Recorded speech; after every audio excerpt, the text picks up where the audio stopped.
लाल किला में मौजूद हूँ।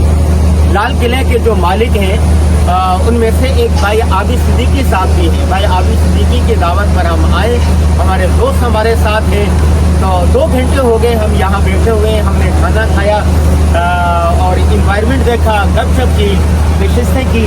और ये जो है ना, यहाँ पर मुग़ल आज़म यहाँ की ख़ास चीज़ें थी। जैसे अर्तगल के मज़ार पर गए थे तो अर्तगल का लिबास पहनाया जाता है। सिंध में जाते हैं तो सिंधी अजरक पहनाई जाती है। तो यहाँ मुग़ल आज़म का लिबास पहनाया जाता है, तलवार हाथ में दी जाती है। ये भाई हैं जो बनाते हैं पूरा, तो हम बाद में बनते हैं। तो आप अगर कराची के रहने वाले नहीं हैं, कहीं बाहर के रहने वाले हैं, जब कभी कराची आएँ तो आप ज़रूर लाल किले का विज़िट कीजिएगा। लाल किले के खाने दिन ब दिन बेहतर हो रहे हैं, इन्वायरमेंट बेहतर हो रहा है। एक अरसा हो गया है लेकिन यहाँ पर बेहतरीन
किरदार के भी गाजी हैं, दिल के भी गाजी हैं, नाम के भी गाजी हैं, जंग जीत कर आए इसलिए गाजी हैं।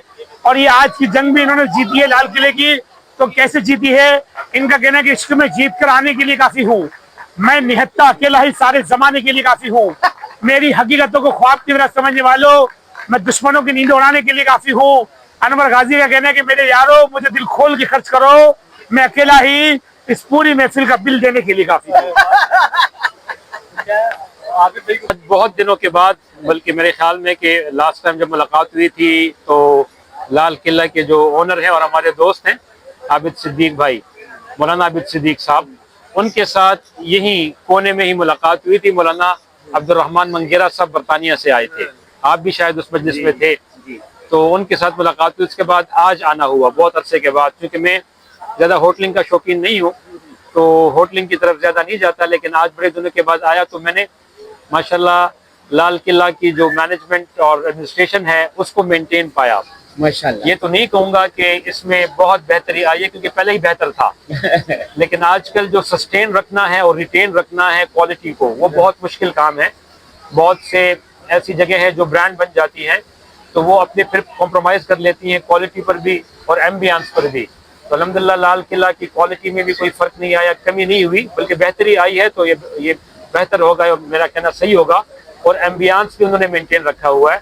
तो यकीनन लाल किला की मैनेजमेंट और जो ओनर्स है और जो प्रोफेशनल टीम है वो इस बात के लायक और मुस्तहिक है कि उनको मुबारकबाद दी जाए और उनको ये भी कहा जाए कि इसको गिरने ना दीजिएगा, बल्कि बेहतर करने की कोशिश कीजिए, क्योंकि सस्टेनेबिलिटी ये बहुत ज़रूरी है। और बहुत कम कराची में ऐसी जगह देखी है जहाँ पर क्वालिटी बुफे दस्तयाब है। तो अगर किसी ने, आप में से किसी ने लाल किला में अभी तक बुफे नहीं खाया तो ज़रूर आइएगा और इट्स वर्थ ट्राइंग। जज़ाकल्लाह।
ये लाल किले का विजिट आपको कैसा लगा कमेंट में जरूर बताइएगा। अल्लाह हाफिज।